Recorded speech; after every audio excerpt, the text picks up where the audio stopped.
You've seen the headlines: shark attack, tiger mauls villager, bear charges hiker. So here's the obvious conclusion, right? Wild predators are out there waiting for a chance to hunt humans. Except that's mostly wrong, because if lions, wolves, bears, crocodiles, leopards, sharks, and orcas really saw us as normal prey, we'd be getting eaten a lot more often. And we're not. That's the strange part. Every day, millions of people move through predator territory. Hikers cross bear country. Surfers drift through shark habitat. Farmers work near big cats. Children walk roads where leopards absolutely could strike. And yet, for most predators, the default setting isn't hunt the human, it's avoid the human. And that should bother your intuition a little, because humans aren't especially fast. We don't have claws. We don't have armor. Most of us are soft, distracted, and suspiciously easy to trip. So why do animals designed to kill usually choose not to kill us? Is it our smell, our posture, fire, tools, bad experiences, or something stranger? The answer is weirder than they're scared of us, and far more interesting than we're apex predators. Because for most wild predators, hunting isn't about courage, it's about economics, and humans are often a terrible investment. When people think predator, they imagine hatred, bloodlust, malice, a furry serial killer wandering through nature looking for victims. But that's not how predators think. Predators are not horror villains. They're cost accountants with teeth. Every hunt is a gamble. A lion that misses a zebra burns precious energy. A wolf that chases the wrong elk can limp for weeks. A shark that bites the wrong target wastes an opportunity. A leopard with a broken jaw is essentially unemployed. For predators, injury isn't inconvenience. Injury can mean death. There's no emergency room in the savannah, no cast, no surgery, no rehabilitation center. A badly injured predator often doesn't get a second chance. So predators don't ask, "Can I kill this?" They ask, "Is this worth the risk?" That single question explains almost everything. Humans aren't unusual because we're unbeatable. Often, we're not. Humans are unusual because we're unpredictable, social, dangerous, and historically expensive to mess with. That's the frame for this entire video. Predators usually avoid humans because humans are high-risk, low-certainty prey. Not impossible prey, not never prey, bad prey. And that distinction matters, because once you understand hunting as risk management, everything starts making sense. Predators aren't trying to be brave. They're trying to stay alive long enough to eat tomorrow. Watch how prey animals usually behave. Deer, antelope, seals, fish. Their movements make sense to predators. They move in patterns repeated millions of times across evolutionary history. Predators are tuned to those patterns. A lion knows what a fleeing zebra looks like. A wolf understands panic. A shark recognizes distressed movement in water. Their brains evolved around these signals. Humans are different, very different. We walk upright. We stare directly. We wave our arms. We carry sticks, backpacks, metal objects, glowing screens. We stop for no reason. Start moving again, run, then suddenly don't run. To a predator, that can look strange. And in nature, strange often means dangerous. Most predators prefer familiar prey, because familiar prey comes with familiar tactics. A zebra is dangerous, but it's predictably dangerous. A human? A human is an ape in clothes carrying an object that might explode. Even before guns existed, humans were weird, too upright, too watchful, too coordinated, too aware. Many predators rely on reading vulnerability. A limping animal, a separated juvenile, a distracted target, a panicked prey animal displaying exactly the signals predators evolved to exploit.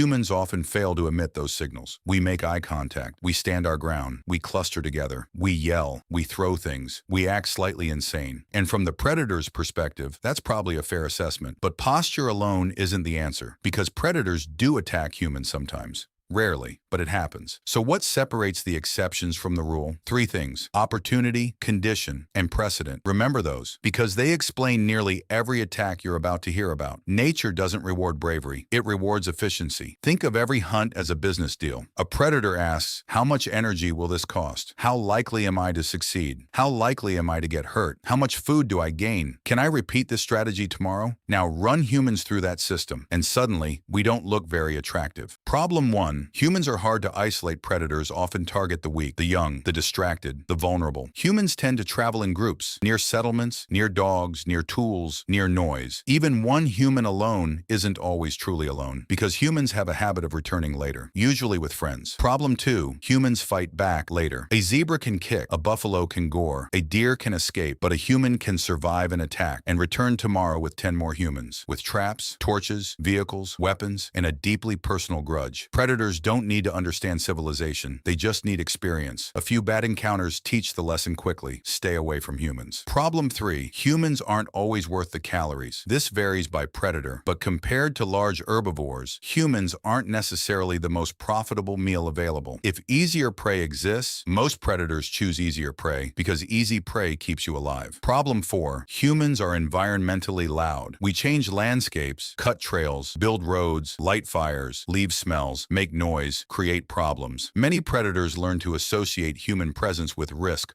long before direct conflict occurs, which means the calculation often becomes simple: eat the deer, not the weird upright primate with revenge capabilities. And that's not morality, it's optimization. But that creates another question. If humans are such a bad deal, why do some predators become man-eaters? That's where the story gets really interesting. Most attacks are not actually predatory hunts, and that's a distinction people constantly get wrong. An animal can injure or kill a human for many reasons: self-defense, territorial defense, protecting offspring, being startled, mistaken identity, testing behavior, scavenging, or genuine predation. Those are not the same thing. A grizzly bear mauling a hiker who surprised her cubs isn't hunting humans. A shark biting a surfer doesn't necessarily mean sharks prefer human meat. A tiger attacking a woodcutter in dense forest may be reacting to opportunity or surprise rather than targeting humans as preferred prey. Real predatory targeting tends to happen under much narrower conditions, and those conditions tell us a lot. Condition 1. The predator is old or injured. This is one of the classic pathways. Imagine a tiger with damaged teeth, a lion past its physical prime, a leopard carrying injuries. Suddenly, normal prey becomes difficult. The zebra runs too fast. The deer escapes. The buffalo becomes too dangerous. And now the predator faces a new calculation. Humans move slower. Humans often travel alone. Humans may be easier to catch, not preferred prey, fallback prey. When the usual menu becomes too expensive, the economics change. And that's when some famous man-eaters emerge throughout history, not because humans tasted better, because humans became easier. Condition 2. Habitat pressure. Now imagine something else. The forest shrinks, wild prey disappears, roads expand, villages grow, fields replace hunting grounds. The predator still needs food, but the food is gone, and suddenly humans occupy the same space, the same trails, the same water sources, the same territory. Risky choices start looking less risky when starvation is the alternative. Again, the predator isn't choosing humans because it loves hunting humans. It's choosing survival. Condition 3. Learned success. This is where things get fascinating and a little uncomfortable. Animals learn. If a predator successfully attacks a human and experiences no consequences, the uncertainty drops, the risk decreases, the reward becomes familiar. A rare event can become a repeated strategy. One successful attack becomes 2, 2 becomes 3, and eventually a pattern emerges. This is one reason wildlife managers act quickly when true predatory attacks occur, because behavior can be reinforced. Predators learn what works, just like every other animal on Earth, including us. Condition 4. Humans accidentally look like prey. This happens more often than people realize. A child, a person sleeping outdoors, someone walking alone at night, a swimmer in murky water, a person crouched low in dense vegetation. In those moments, the human stops looking like a strange, upright threat and starts fitting a familiar prey profile. The predator isn't changing, the script is, and suddenly the decision model produces a different answer. The rule never actually changes. That's the important thing. Even during attacks, the rule remains the same. Predators avoid unnecessary risk. When risk drops and reward rises, attacks become more likely. The logic never disappears. The variables simply change. And that makes predators much more predictable than horror movies would have you believe. They're not evil. They're not noble. They're conditional. And honestly, that's more unsettling because conditional behavior is harder to romanticize and easier to understand. But there is another layer to this story, a much bigger one, because predators aren't only evaluating individual humans, they're evaluating something else, our reputation. And humans may have the worst reputation in the entire animal kingdom. Humans are not just individual animals. We are a species with a reputation, and the wild notices, not in the abstract, not philosophically, but behaviorally. Animals learn. Some learning is individual. One bear gets shot at, one shark associates boats with stress, one wolf encounters traps. Some learning is social. Younger animals copy caution, caution, populations inherit wariness through repeated selection, bolder individuals get removed from the gene pool or from existence. Over time, humans become a category of trouble. Ancestrally, that trouble was already severe. Humans didn't need rifles to be terrifying. Picture a coordinated band of primates that tracks you for hours, throws projectiles, uses fire, communicates constantly, works in teams, remembers locations, returns with more members. That is not normal prey behavior. That is a tax audit with spears. Persistence hunting alone would make humans profoundly unsettling. We are unusually good at staying on target, exhausting animals and coordinating over time. Predators don't need to lose many encounters before avoid those things becomes a very robust policy.